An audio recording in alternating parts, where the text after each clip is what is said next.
Kembali di berita utama, saudara kami akan menghadirkan 3 topik terhangat dalam sepekan. Mulai dari aksi Bang Jago yang mengamuk di jalan, lalu penggunaan sirine dan strobo yang meraung di jalan tanpa henti, hingga mantan penyanyi cilik dan selebritas Leoni yang membongkar anggaran janggal pemerintah Kota Tangsel di media sosialnya.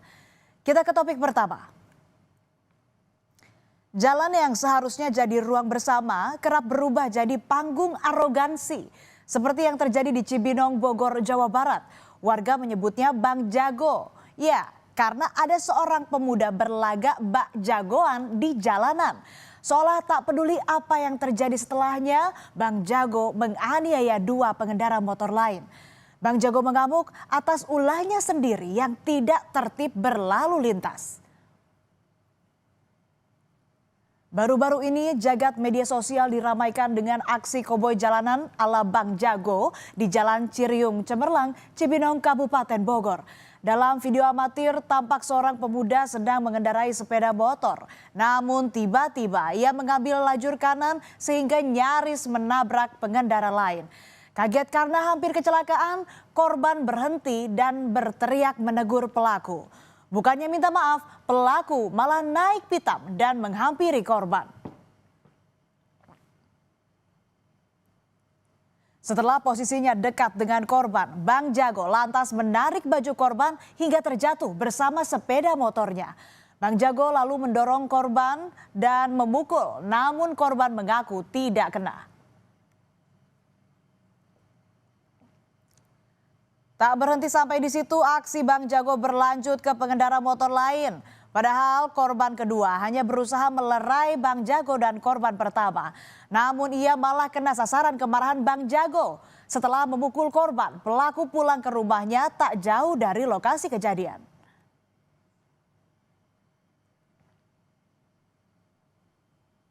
Saya enggak kaget deh ya. Kaget langsung berhenti gitu. Kaget langsung berhenti karena kan itu kan jalan hanya untuk rumahan ya. Jadi nggak mungkin sampai kan jalan raya biasa kan. Nah ini melebihi. Saya kaget menghindar ya itulah yang terjadi. Berarti kencang dia Pak ya? Kencang dia. Warga yang tidak terima dengan kejadian itu ramai-ramai menggeruduk rumah pelaku. Situasi ini membuat polisi dan TNI turun tangan meredam emosi warga. Pelaku kemudian dibawa ke kantor polisi dan kini telah ditahan.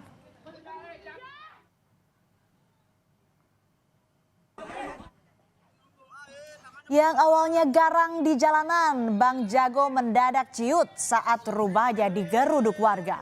Wajahnya terlihat ketakutan sesaat sebelum dibawa masuk ke mobil polisi melewati kerumunan warga. Dan tentu saja warga yang geram melampiaskan emosi kepada pelaku. Ada mungkin teriak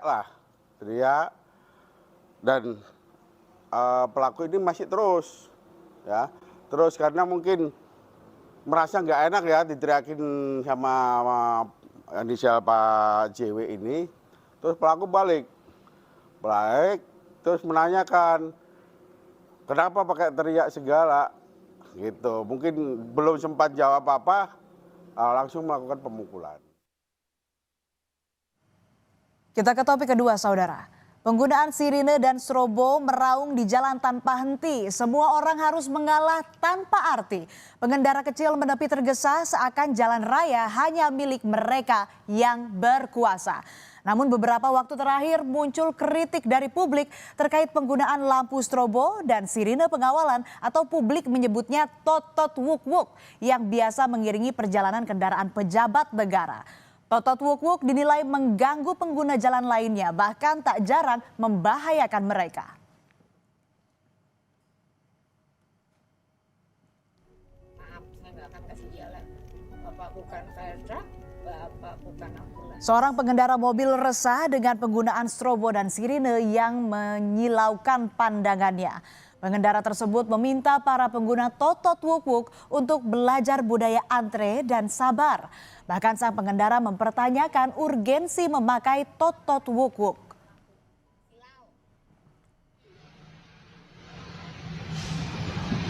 Dan ada juga aksi seorang sopir truk menunjukkan keberaniannya menghadang sebuah minibus yang menggunakan sirine dan strobo. Selain menggunakan totot wuk-wuk, mobil bernomor kendaraan sipil itu melawan arah di saat pengendara lain antre dalam kemacetan. Aksi sopir truk dipuji oleh warganet.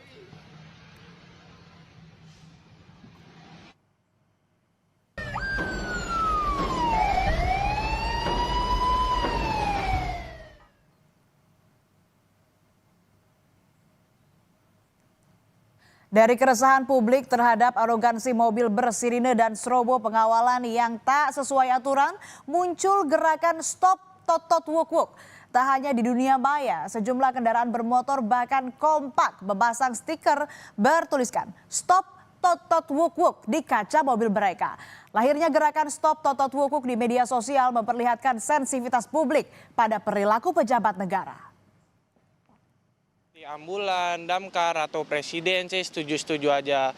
Tergantung ini konteksnya dia penting apa tidak penting. Kalau tidak penting saya tidak setuju juga dengan itu. Karena itu mengganggu kita juga kan di jalan. Kayak ada pejabat yang memang di belakang kadang tuh jalanan lagi macet. Nah itu kayak ya gimana juga kita juga mau robos juga nggak bisa. Tapi mereka juga maksa kita di belakang dan itu silau. Jadi agak sedikit mengganggu. Iya, sedikit mengganggu. Merasa terganggu juga sih, kalau misalnya kita lagi jalan atau apa, tak tahu ada yang klakson kayak gitu kan. Ya kalau yang jantungan saya takutnya nanti langsung mati. Yang bunyi-bunyi kayak begitu ya bikin kaget aja, resah aja gitu. Jika mengacu pasal 134 dan 135 Undang-Undang Nomor 22 Tahun 2009 tentang lalu lintas dan angkutan jalan, sirine dan strobo diperbolehkan untuk kendaraan yang mendapat hak utama. Mulai dari pemadam kebakaran yang sedang bertugas, ambulans mengangkut orang sakit, dan kendaraan untuk memberikan pertolongan kecelakaan lalu lintas. Penggunaan strobo dan sirine juga diperbolehkan untuk pengawalan pimpinan lembaga negara dan kendaraan pimpinan negara, pejabat negara asing, iring-iringan pengantar jenazah, dan konvoi berdasarkan pertimbangan petugas Polri. Korlantas Polri membekukan penggunaan strobo dan juga sirine pengawalan di jalan usai banyaknya keluhan masyarakat terkait penggunaan strobo dan sirine pengawalan di jalan yang dinilai banyak disalahgunakan. Meski dibekukan, penggunaan strobo dan sirine tetap dilakukan terhadap sejumlah kendaraan prioritas. Menanggapi keresahan publik terhadap penggunaan sirine dan strobo yang tak sesuai aturan, Istana pun angkat bicara. Mensesnek Prasetyo Hadi meminta pejabat publik tidak menggunakan fasilitas tersebut secara berlebihan. Ia mencontohkan Presiden Prabowo yang tidak selalu memakai sirine saat berkendara. Anggota Komisi 3 DPR RI Sarifudin Suding mengapresiasi penggunaan sirine dan strobo yang kini dibekukan sementara. Ia menilai penggunaan sirine di jalan hendaknya diperuntukkan hanya untuk kepala negara, menteri, dan pimpinan lembaga. Sementara DPR, hanya pimpinan DPR yang diperbolehkan menggunakan fasilitas totot wuk-wuk.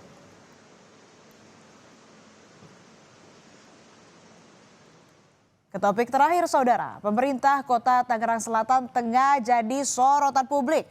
Laporan keuangan pemerintah kota tahun 2024 dikuliti habis-habisan. Mulai dari anggaran perjalanan dinas sampai anggaran konsumsi rapat di lingkungan Pemkot yang mencapai 60-an miliar rupiah. Berbanding bak langit dan bumi, anggaran bantuan sosial atau bansos bagi warga miskin di Tangsel hanya 136 juta rupiah. Ketimpangan anggaran inilah yang membuat mantan penyanyi cilik sekaligus selebritas Leony Fitria Hartanti geram. Leony membongkar anggaran janggal pemerintah Kota Tangsel di media sosialnya.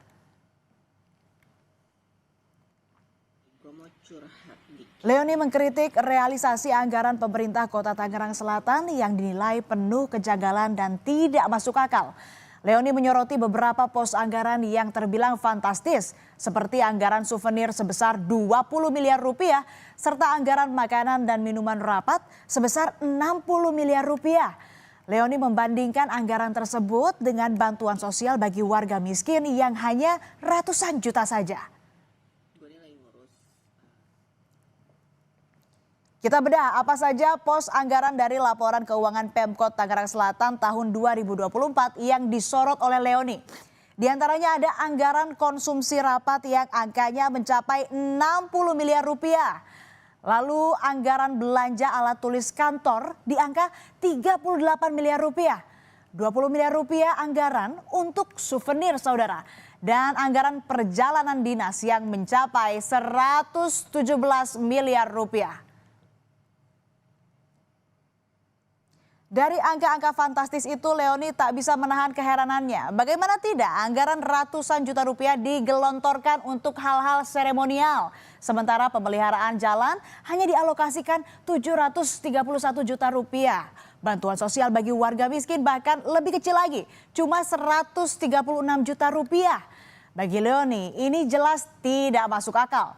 Ia menilai seharusnya anggaran daerah diprioritaskan untuk infrastruktur dan kebutuhan dasar masyarakat, bukan untuk seremoni yang sifatnya sementara. Polusi ya, masih kekeluargaan ininya, pemerintahnya tuh dari keluarga ke keluarga itu berantai terus korupsinya sampai sekarang kayak gitu. Capek ya? Capek lah. Memang berasa di arah perawatan fasilitas umum kayak jalan gitu ya, terus kayak pastinya terkait pengelolaan sampah gitu. Jadi kalau jalan itu kadang kami tuh bertanya kenapa banyak proyek itu di akhir tahun, terus kadang-kadang padahal itu udah lama kejadian, jadi kadang-kadang penanganannya telat gitu. Kadang-kadang fokusnya hanya di daerah-daerah yang cepat itu hanya di daerah-daerah yang ada perumahan mewahnya. Disentil selebritas Leoni, Wali Kota Tangerang Selatan Benyamin Daphni memberi klarifikasi terkait sejumlah anggaran yang disorot. Salah satunya soal anggaran perbaikan jalan. Benyamin Daphni menyebut angka 731 juta rupiah adalah untuk perbaikan di lingkungan Pemkot, bukan untuk seluruh Tangerang Selatan. Meski kritik Leoni sempat memicu polemik, Benyamin menegaskan Pemkot Tangsel tidak merasa terganggu. Ia bahkan membuka peluang untuk bertemu langsung dan berdialog dengan Leoni jika diperlukan. Memang tadi sudah dijelaskan 731 juta nggak mungkin ngebenerin jalan sebesar itu. Itu hanya satu khusus untuk perbaikan jaringan listrik dan itu pun hanya di Pemkot saja. Ya kan hanya di kantor Pemkot saja, bukan se-Tangerang Selatan. Makanya jumlahnya 731 juta. Tapi kalau umpamanya diperlukan ada diundang Ibu Leoninya ya nggak masalah, kita undang seperti itu. Tergantung kebutuhan. Beliau butuh nggak penjelasan dari kita? Karena kan kalau beliau butuh akan kita jelaskan. Tapi kalau beliau nggak butuh kan gimana? Buntut anggaran Tangerang Selatan yang dikuliti, netizen juga mulai ramai-ramai menguliti gaya hidup sang wali kota. Yang disorot adalah penampilan sang wali kota yang mengenakan jam tangan mewah. Konten kreator Lucky Chandra menyebut Benyamin memiliki 2 jam tangan mewah merek Rolex yang dibanderol seharga 220 juta rupiah dan 200 juta rupiah. Disebut tidak melaporkan jam mewahnya oleh Ikatan Alumni Sekolah Anti Korupsi Tangerang, juru bicara KPK Budi Prasetyo menyebut KPK akan mengecek LHKPN Benyamin Daphni. Dari informasi ini kami akan cek apakah ada harga atau aset yang memang belum dilaporkan dalam LHKPN-nya.